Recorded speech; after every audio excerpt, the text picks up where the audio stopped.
Hadouken! A kind of sponsor this comic who comes on the Apollo. Walaikum salam wa rahmatullah. You okay, Baita? Assalamu alaikum, Bhaiya. So, welcome to the Actis Arena, the home of Scunthorpe United Football Club. So, I'll quickly show you around first of all, and then we can see where we go.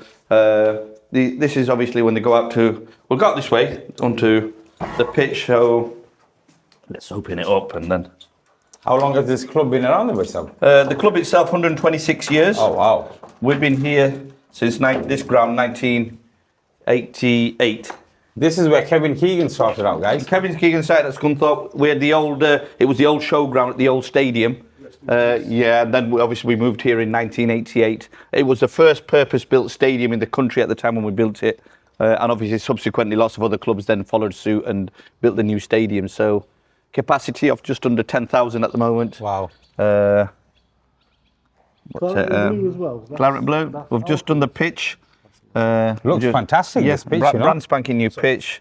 I think collectively probably touching just over £650,000 Wow. have been spent on the pitch. So it's for what we've spent at this league, it looks great. But it needed to be done. Kind of reminds us of Turf Moor before they built the new stadium. Very similar setup, with the like colours this. and everything. Colours, yeah. Even the seating, the little dugouts. I remember going to Turf Moor, sitting down in the old seats and thinking, oh God, this takes me back to the 1970s, you know.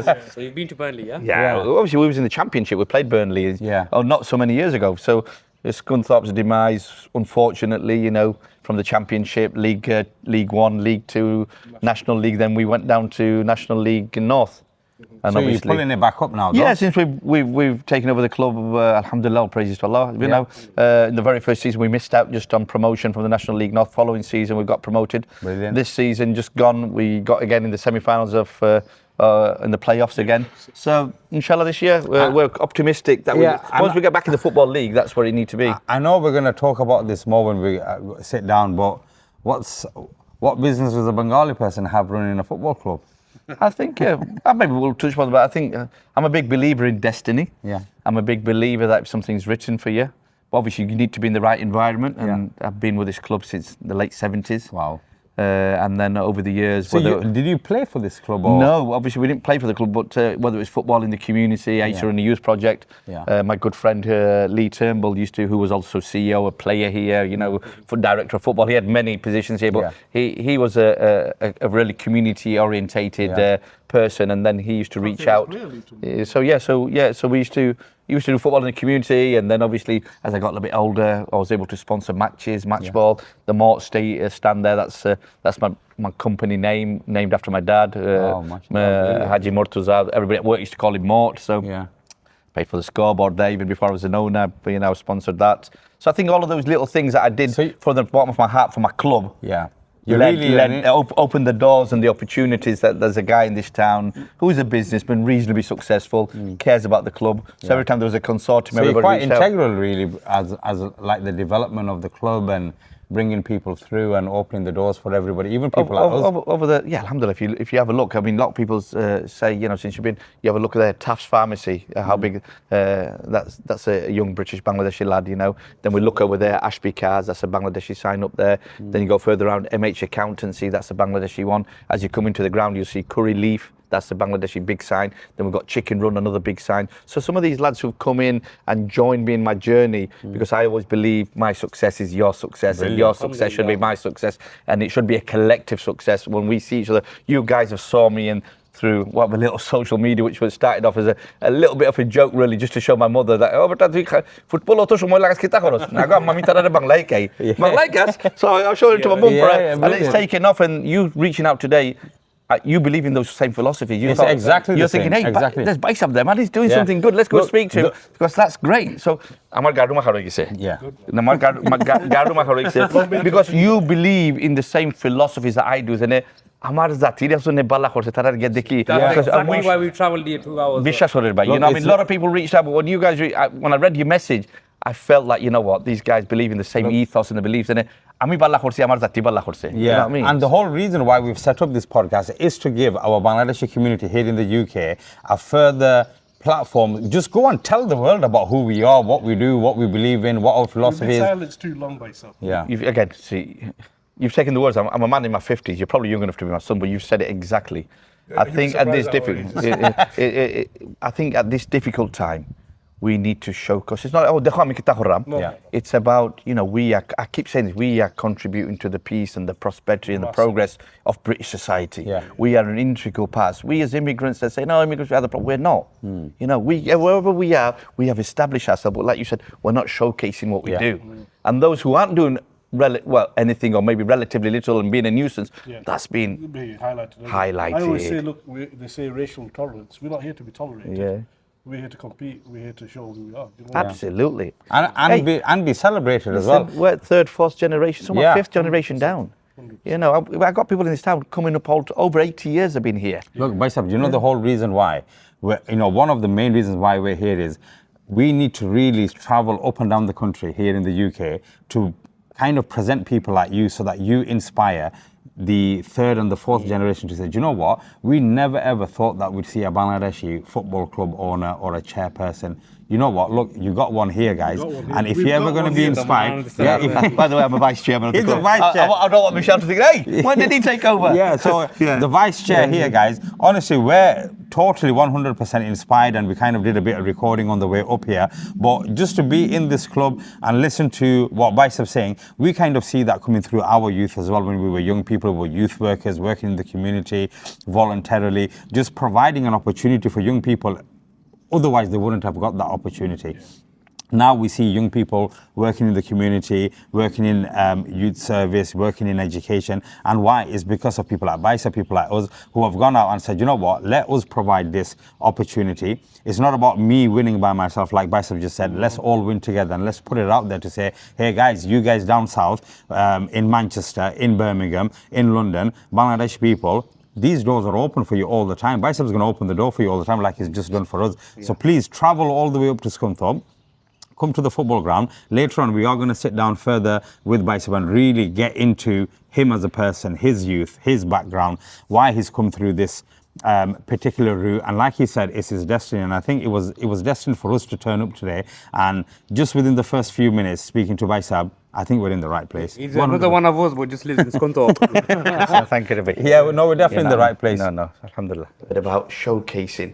আমরা করি না করি কিন্তু আমরা আল্লাহ বিশ্বাস করি যেন লাগে যেন বড়াই দেখাই দাম we're humble, you know, so, but there is a time and a place. Same with the podcast. Look, Making shukr to Allah, and Allah দিছেন সব কিছু, Yeah. but you know, this is what Allah has given me. This is what we can achieve.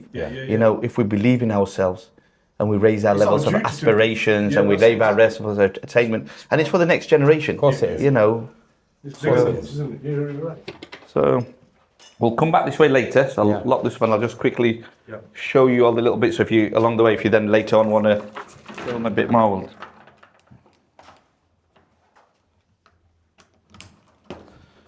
So this wall here shows really it needs updating. It shows all the players that have made 100 or more appearances for the football club. And then when you look here, obviously we've just lost Kevin Keegan. And he said here, people think that the club that made me was Liverpool, but the club that really made me was Scunthorpe United. Kevin Keegan, because he started his career here, you know, and he's come back and had the 40. The last time I met him was just December 2025. Who Lovely was man. the person that you interviewed not so long ago? Money. He played for Scunthorpe before. Right. Before he started here. Okay.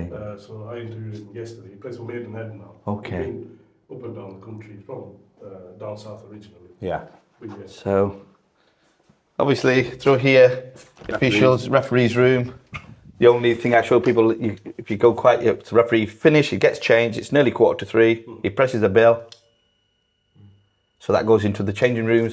Home team, away team. They know, right, referees, right guys, let's get out to come. Referee's got his kit on. Yeah, referee's got his kit on. Through here, we have our manager's room and the management team. Although the manager's got another room. Through here, this is the home side of. This is the home side. This is obviously, and then they'll do all the tactics and everything. And How often do the managers actually come in then? every day. Every day, wow. The management team is here every day. They'll come in. The players are in most days, apart from the Wednesday training.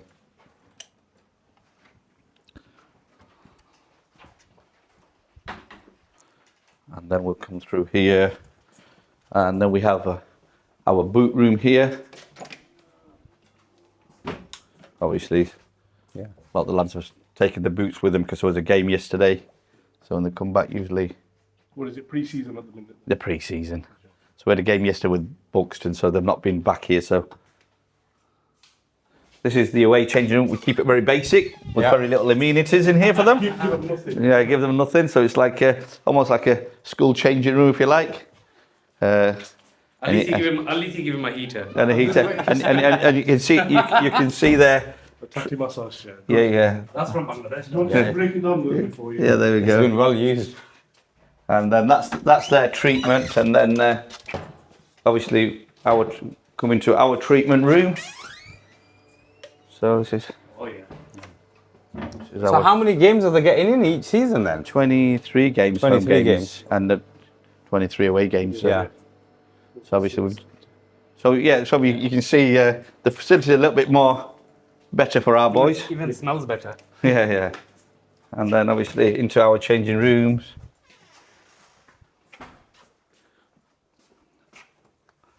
This is where all the locker room chat happens, yeah? Yeah, so Good to think. obviously Alhamdulillah if the shirts and all that would obviously, but So they're sitting here saying, yo, you need to pass the ball to me, man. You need to pass me and the the beauty ball. of here, Just whereas knock in the other it room, it's all over the place. So when the manager's speaking, he has to look round. Whereas here, the manager could be here and he could be speaking to all his boys. So we've made the room in the way. So whereas there, you see there's a tucked up bit, another bit. So the manager's talking, everybody can't see it. So so No, this is good. this is good. And then quickly we'll go into the gym and the analysis room. This is where they put all the catapult, does all the analysis and does all the testing. And then we come here into the gym. Obviously there was a game last night, so all the camera equipment was left here and they've got the day off. And then Shazia's through here. Well, she's not here, so this is like the laundry room. So she's here today because obviously they played yesterday. She's washing all the kits and everything. And these are, this is all the official kits, isn't it? Yeah, these are all the official kits. So it's great. that's just as soon as you're here, you might as well have a quick look.